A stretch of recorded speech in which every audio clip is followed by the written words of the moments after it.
गुरु भक्ति योग। अज्ञान का नाश करने वाले तथा ज्ञान देने वाले सद्गुरु के चरण कमलों में कोटि कोटि प्रणाम। समदर्शी संत महात्मा और गुरु के सत्संग का एक भी मौका चूकना नहीं। आपके स्थूल मन के कहे अनुसार कभी चलना नहीं। अपने गुरु के वचनों का अनुसरण करें। उच्च आत्माओं एवं गुरु के स्मरण मात्र से भौतिक मनुष्यों की नास्तिक वृत्ति का नाश होता है और अंतिम मुक्ति हेतु प्रयास करने के लिए उनको प्रेरणा मिलती है। तो फिर गुरु सेवा की महिमा का तो पूछना ही क्या।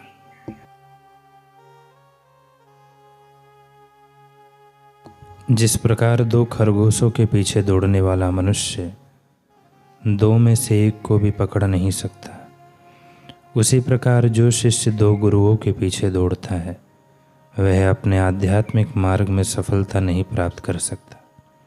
अहम भाव का नाश करने से शिष्यत्व की शुरुआत होती है। शिष्यत्व की पहचान माने गुरु भक्ति। गुरु के चरण कमलों में आजीवन आत्मसमर्पण करना, यह है शिष्यत्व की निशानी है। जंगल के सुनसान पथ का कहीं अंत न होता देखकर गोरखनाथ जी के साथ चल रहे उनके शिष्यों के समूह में से एक नया शिष्य आया था। उस नवीन शिष्य ने कहा कि गुरुदेव, इस पथ का कहीं अंत नहीं दिख रहा है। लगता है हम मार्ग भूल गए हैं। बाबा गोरखनाथ ने कहा, नहीं वत्स, यहाँ आने का कुछ उद्देश्य है। गोरख कभी मार्ग नहीं भूलता। देखो, उस पीपल की सीध में वह ग्राम दिखाई दे रहा है। वहाँ पर्याप्त भीड़ है।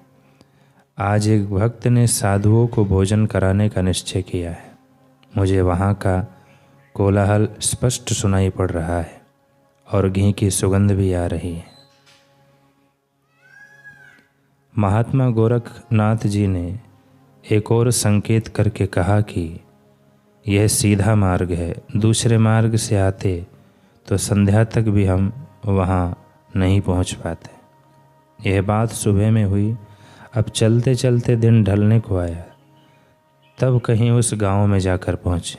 इतनी यात्रा करने पर नवीन शिष्य सोच रहा था कि अवश्य गुरुदेव ने वे बातें अनुमान से कही होगी, अन्यथा उतनी दूर से एक गांव देख लेना और गांव में हो रहे शब्दों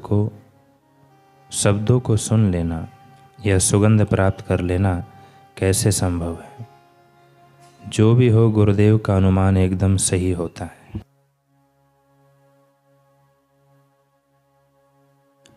भक्त के घर उपस्थित हुए साधु पंक्ति में बैठकर भोजन करने लगे।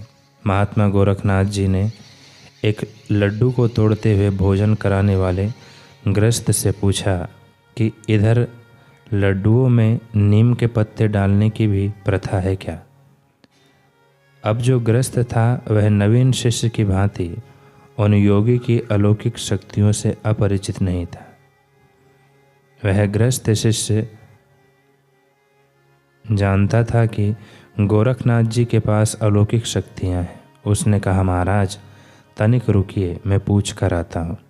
घर में उसने पूछताछ की और यह स्वीकार करते हुए क्षमा याचना की कि घृत खोलाते समय नीम के 2-3 पत्ते हवा से उड़कर कढ़ाई में जा गिरे थे।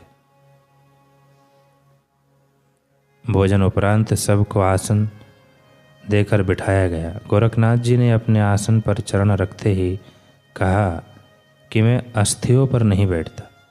उस सभा में दूसरे सिद्ध भी आए हुए थे। उन्होंने उस आसन पर चरण रखा और कहा, पृथ्वी में कहाँ अस्थि नहीं है महाराज, और यहाँ तो पूरा एक हाथ नीचे एक पशु का पैर मात्र ही है। इतना कहकर वे सिद्ध पुरुष वहीं बैठने लगे।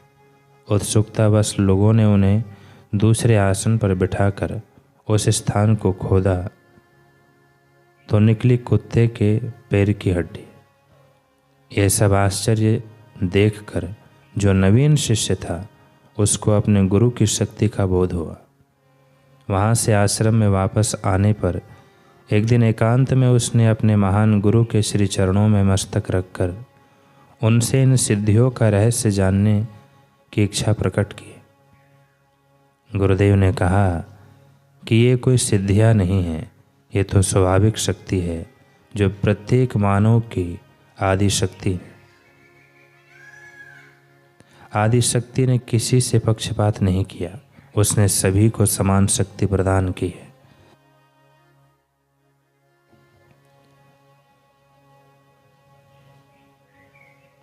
गिद्ध की अदृश्य शक्ति, चींटी की ग्रहण शक्ति, हंस की रसना शक्ति, श्वान की श्रवण शक्ति, अंधों की स्पर्श शक्ति और मकड़ी का काल ज्ञान प्रत्येक प्राणी को प्राप्त है।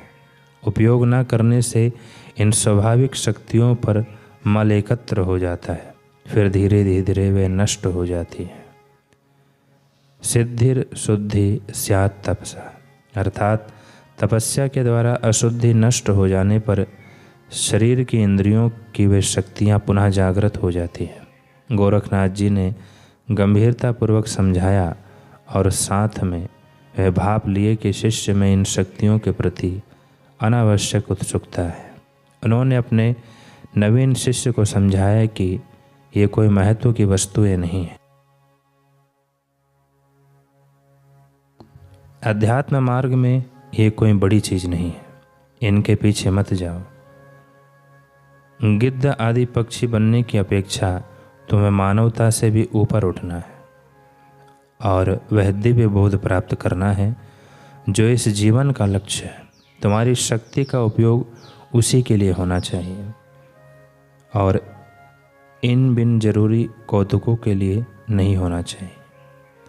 गुरुदेव ने इस प्रकार समझाया। उस समय तो शिष्य ने गुरुदेव के वचनों को स्वीकार कर लिया, जी गुरुदेव, परंतु उसके हृदय से वह उत्सुकता गई नहीं।